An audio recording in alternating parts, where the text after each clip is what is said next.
So WWE Money in the Bank is coming up, not this weekend, but next weekend. This is WrestleJuice, so I like doing my predictions super duper early so that lots of stuff can happen between now and the actual event. Hell, for both Money in the Bank matches, as of me filming this, the participants haven't even been set up yet. You can hear my dog click-clacking in the background over here because she just moved from her bed to the floor. Money in the Bank, of course, is often considered by many wrestling fans to be sort of the fourth most important pay-per-view in WWE's slate. Premium live event, whatever you want to call it. The fourth biggest event. It used to be Survivor Series in that spot after Mania, SummerSlam, Royal Rumble, and then it used to be Survivor Series. But that's a big nothing burger these days. Money in the Bank, all sorts of shit can happen because, of course, you got the same day cash-in possibility. There was that one year where all three members of the Shield held the title. There's been WrestleMania cash-ins. Money in the Bank is one of the most important events WWE has because of the ramifications going forward. Of course, Damian Priest won last year, and then he cashed in at WrestleMania. It was a really big deal. Now he's world champion. He's going to be defending against Seth Rollins at this premium live event. So there's a lot to get into. Let's just go ahead and get into it. Also, I'm just back from a 5-day vacation, so if I don't seem all that sharp, you know why. First up, Team Cody. That's right, Cody Rhodes, Randy Orton, and Kevin Owens versus Team Bad Bloodline. This is going to be 3 of the 4 members of the Bad Bloodline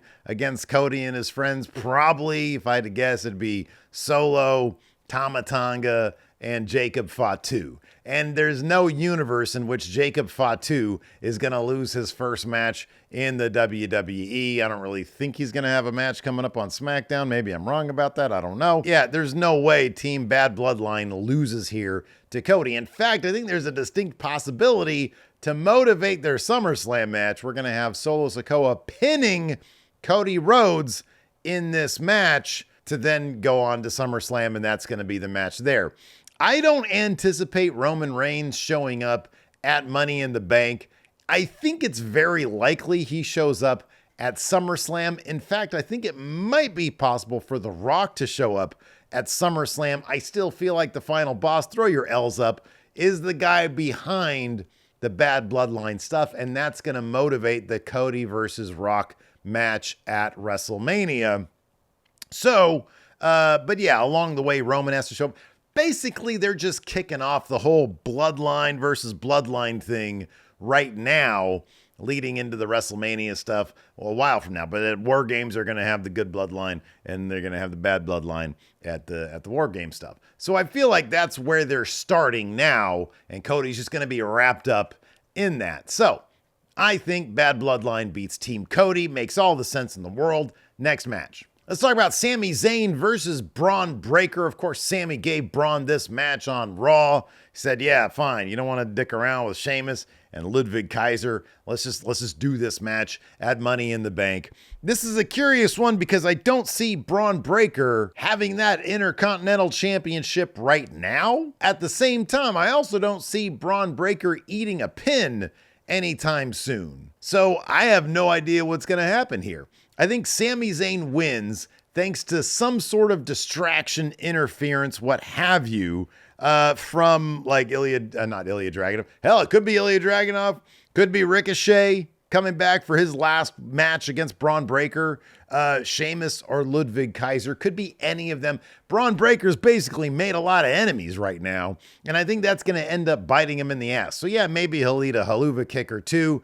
Maybe it'll take 2. Maybe that's how he gets pinned. It takes 2 haluva kicks, which is a very protected finisher from Sami Zayn. This should be an outstanding match. Obviously, Sami's one of the best performers they got on the roster, and Braun Breaker's come a long way since those NXT 2.0 days. Maybe this is his big first, loss on main roster, and Sami Zayn retains his Intercontinental Championship. I just don't see them going all in on Braun Breaker as Intercontinental Champion. I think it's going to be a bit more of a process for him if that's going to be the situation, if he's actually going to win that title, if it's going to be the first title he wins in WWE on main roster.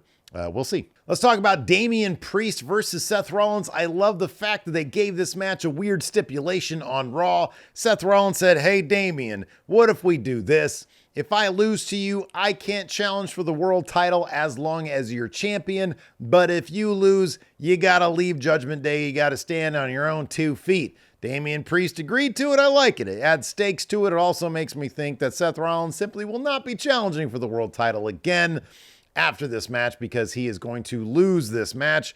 I don't know. Probably some Judgment Day shenanigans are going to go down. Maybe some Liv Morgan shenanigans are going to go down. But I do think that Damian Priest is going to beat Seth Rollins in advance of heading to SummerSlam, where he's going to take on Gunther and probably win there too. I don't know about that one. I think Gunther's got a good shot at SummerSlam. But at Money in the Bank, I'm pretty secure in saying that I think Damian Priest is going to beat Seth Rollins. I think Damian Priest isn't going to have to leave Judgment Day. I think he's going to get jumped out of Judgment Day. All right, speaking of Judgment Day, let's talk about men's Money in the Bank. As in, there is no Judgment Day representation. I got to admit, I was totally wrong on this one. I thought it was a really cool idea for Finn Balor to somehow sneak his way into this men's Money in the Bank match after losing the qualifier. But evidently that's not happening. Instead, they gave him the tag title along with JD McDonough. So that's not going to be the situation with Finn Balor getting Money in the Bank. I was wrong. I still like that idea. I think it's cool. Let me pull up my phone here and see who's even in this match right now, because there are still qualifiers that have to happen between now and then. So I'm going to be predicting who's going to be in this match. Right now, locked in, we got Jey Uso. We got Carmelo Hayes. We got Andrade. And we got Chad Gable. They're in the match. There are still 2 more qualifiers that's going to go down. Drew McIntyre, Ilya Dragunov, and Sheamus are going to have a match. Drew McIntyre clearly is going to move on to Money in the Bank.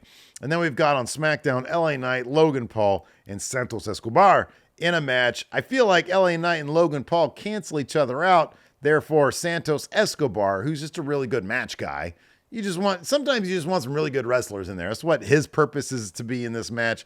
Carmelo's purpose in this match. Andrade's purpose in this match. Just to make it better. Just to make it a really, really awesome match. I think it's going to be Chad Gable, same with him. Although I think Chad Gable has an outside shot to being Mr. Money in the Bank. I think they just re-signed him. They like where his character is headed, and they like the possibilities with him joining with the Creeds. I don't necessarily know that this is his year for Money in the Bank, though. I think he's kind of in the LA Knight role from last year, where it was like, man, it could happen, but it doesn't need to happen, and it didn't happen. Instead, they did the Damian Priest thing. I feel like Jey Uso is a potential winner here. However, I do also think that Jey Uso is just going to get wrapped up in all the bloodline stuff that's going on right now.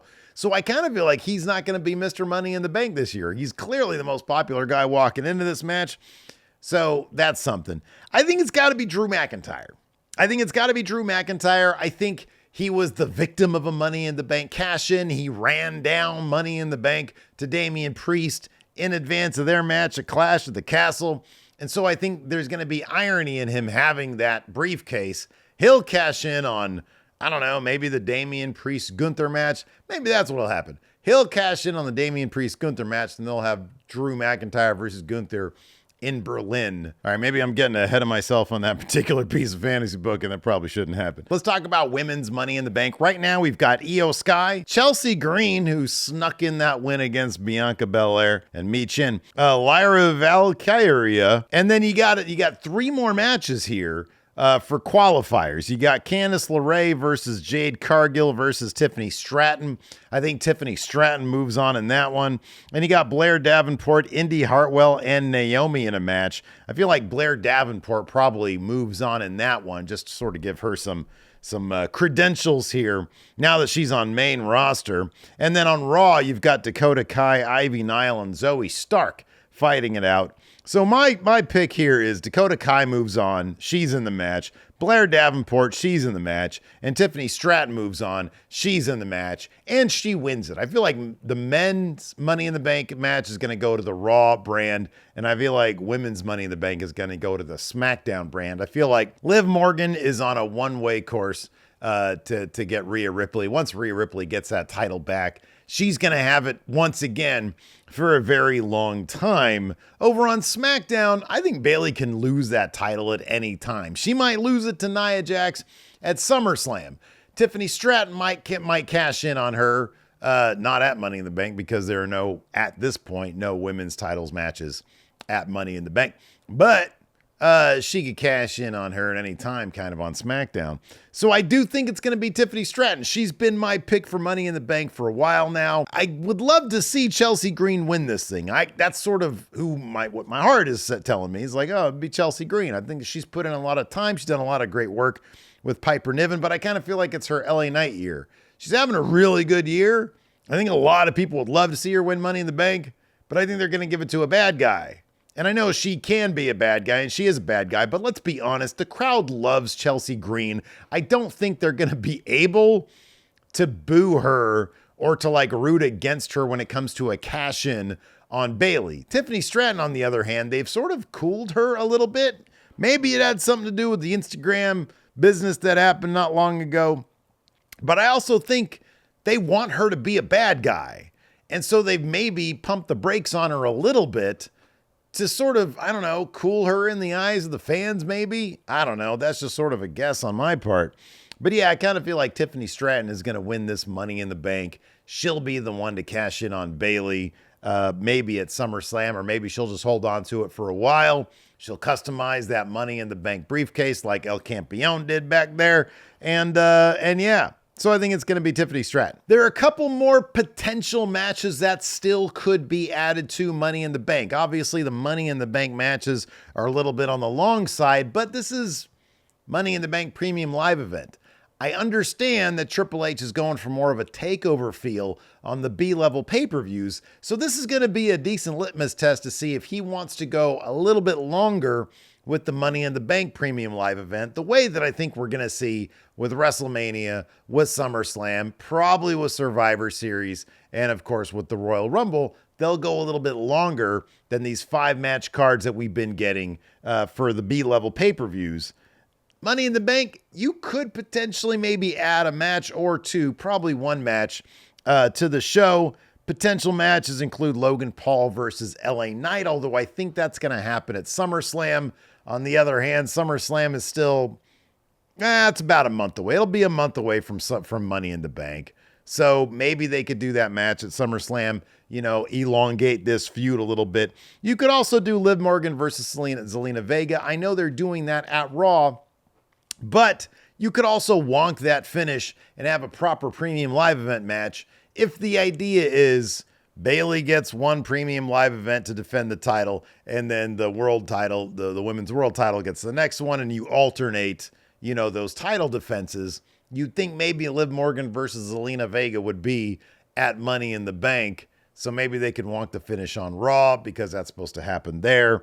Or maybe that's just going to be sort of a Premium Live event length type match. They're really going to put out a banger, and Liv Morgan beats her, probably cheating, but maybe clean. I don't know. So anyways, those are other matches that could happen at Money in the Bank. Those are my early predictions for Money in the Bank. Of course, next week I'll be dropping my official predictions over at the Friendo Club Wrestling channel.